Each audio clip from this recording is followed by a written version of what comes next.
Let's go through all the categories and some basic guidelines of the marketing calendar. First, you want to do it every 2 weeks. You want a marketing event, like a major marketing event. Because remember, it's better to have periodic events that give off a few patients here and there than one event that you get a lot. So a few regular patients, new patients is always better than an infrequent lot. What does that mean? It means you have to have systems in place with regularity. You can't have regularity if you do not have the components of a system. And all doctors I talk to, especially when they first join me, I'll go into their marketing and I'll go, what marketing system do you do? And they typically have none, zero. They may do, a system is consistently, and they may do something every now and then or this or that, but that's it. There's no system in place. Okay, so what's the first thing you put on your calendar? The marketing events, you cannot change the date. So there might be something, and let me use the example that I just shared with you, that Valpak discount mailer, okay? That was fixed dates. So I had to put that in first, okay? So whatever your fixed dates are, that's what you put in your marketing calendar first, and then you work around those dates to add your other things. And there's some things you'll do regularly and consistently. Now, remember, I'm only going to talk about personal injury marketing. Now, with my consulting clients, we do all the marketing. It's not just personal injury. We get we get back pain patients, neck pain patients, all kinds of patients. But that's not what so you're going to see a lot of systems, but that doesn't mean it's a personal injury system. So we're going to emphasize the personal injury systems. And essentially what you're going to be looking at is it's either going to be publicity, advertising, or educational sales system. And then you've got to decide what you're going to do relative to time, money, skill, knowledge, labor. So here we go. Always put first place, the first 5 categories, the patient search. I'll go into that in just a second. Always document the source of new patients for return on investment.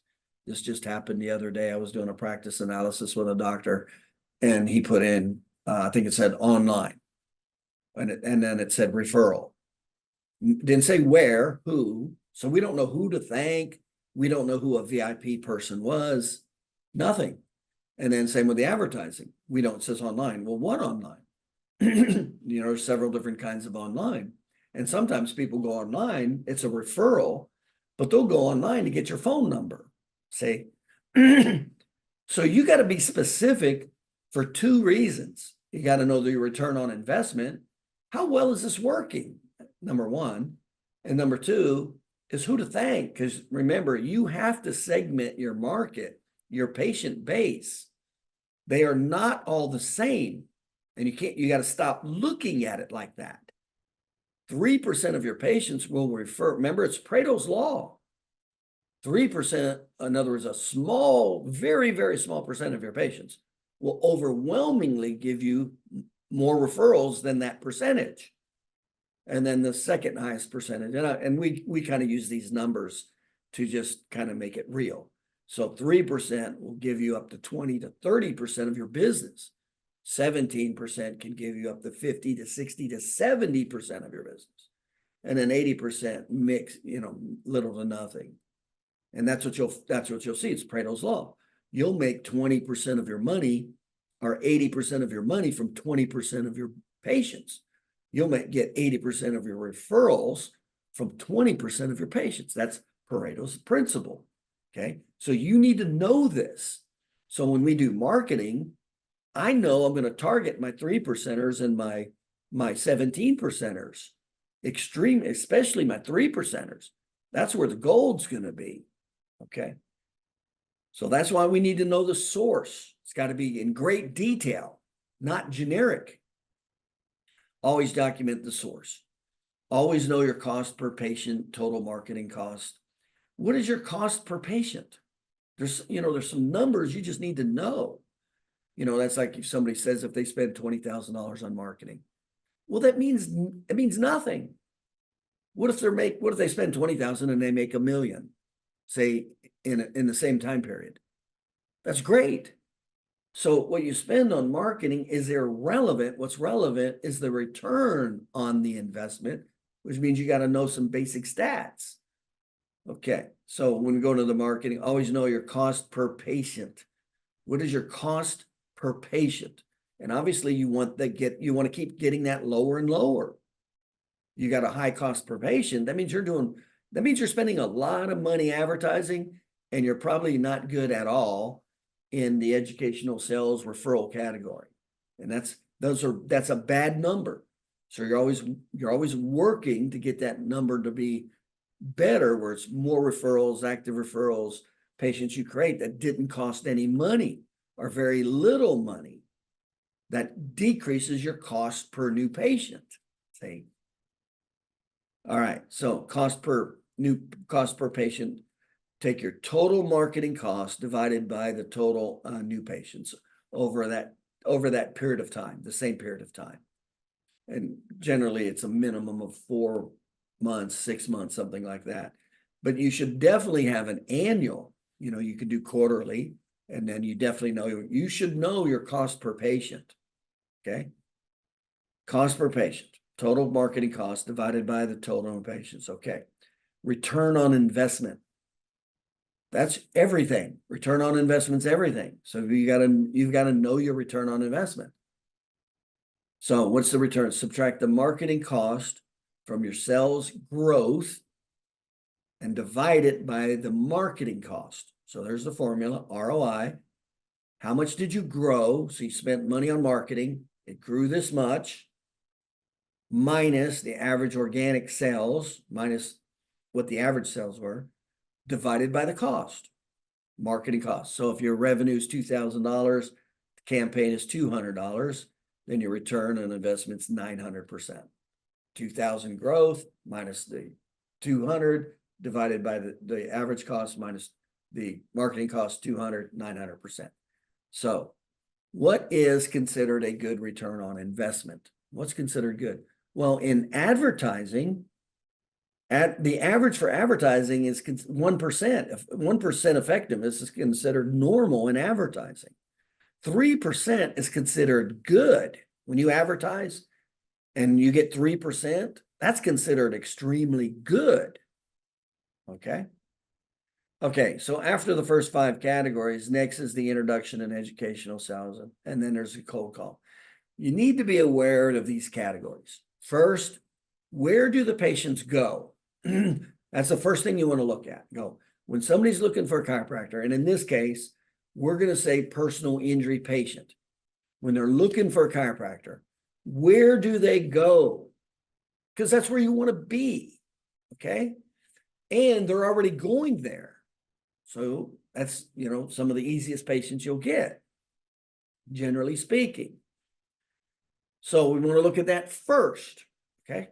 Okay, now, then we'll look at cold call advertising. That's the bad stuff. Unfortunately, that's the stuff most chiropractors are doing. And you want to get away from that. You want to do as little as possible. And you want to make your metrics as best as possible. And then we're going to go into introduction marketing. And that's the best. That takes the most knowledge and skill, creates the most business. It's the most effective. It's the most profitable. That's where the gold's at. That's what goes into the 92% of the people not looking for chiropractor and gets them. Whether it's a medical doctor for referrals that had no intentions on referring to you, and because you know educational sales, you were able to create referrals from it. Same with attorneys. They had no intention of referring to you. You do educational sales, boom, now they start referring to you. See, that cost very little to no money, but it took a lot of knowledge, took a lot of skill. It took confrontation. That's where the gold was compared to advertising, costing a lot of money, not very effective. Don't even know if it's going to work very well. You don't control anything with advertising. Educational sales, you control it all. Okay. And then you got, where do the patients go first? Then you got cold call advertising category. You got introductional sales category. And then you have, I'm going to make the internet its own category because that's a big category. And there's definitely a couple things you definitely should be doing on the internet, period, bar none. So let's go through all these categories and go, okay, how do we put them on the calendar? What should your marketing calendar look like?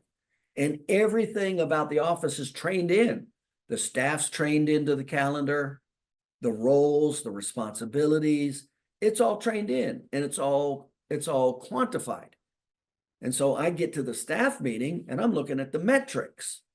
People ask me all the time, they go, how the hell did you manage 77 offices in 20 states? I'm having a hard time just keeping up with mine. And the answer is management. It's called systems.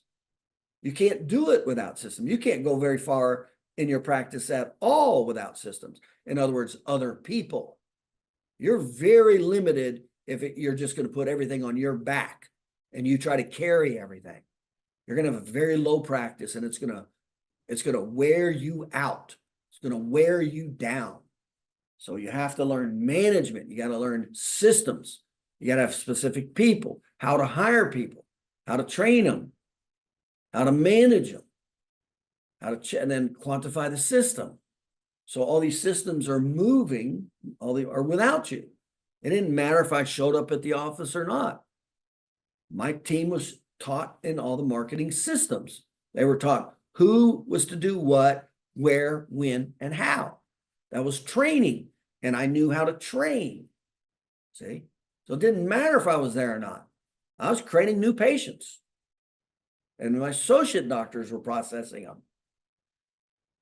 And then I could create as many as I want because I knew educational sales. Most of the people that need chiropractic are not even looking for a chiropractor. Okay, after the first 5 categories, next is the introduction. So let's go through some of these categories, okay? What are the 5 main marketing considerations? Cost. We'll pay attention to cost. Labor, time, skill, return on investment. So every time we think of a system, we're going to pay attention to these categories, okay? Because some of them have like little to no cost, and it may have intensive labor initially and then no labor at all, but it's still working for you, like a video, see? And then, so let's go through each of them. But these are the considerations: cost, labor, time, skill, return on investment. And when I talk about labor, I'm not just talking about the doctor's labor. I'm talking about staff member. How much is that going to occupy that staff member? Because you're paying for that staff member. So I'm going to pay attention to how much time they're going to be occupied. And the other consideration is repeat. Do they have to do it again? See, that's time again, and it's labor again. Do they have to do it again next month? Well, what if it was a marketing system that didn't? In other words, it worked next month, but you didn't have to spend any time or labor or cost on it. See, this starts looking to be pretty attractive now. Okay, and obviously the goal is to maximize your return on investment, your minimize your costs, and you want to leverage labor and leverage time. And obviously you want to learn educational sales because that's where all the business is. It is not chasing the 8%ers.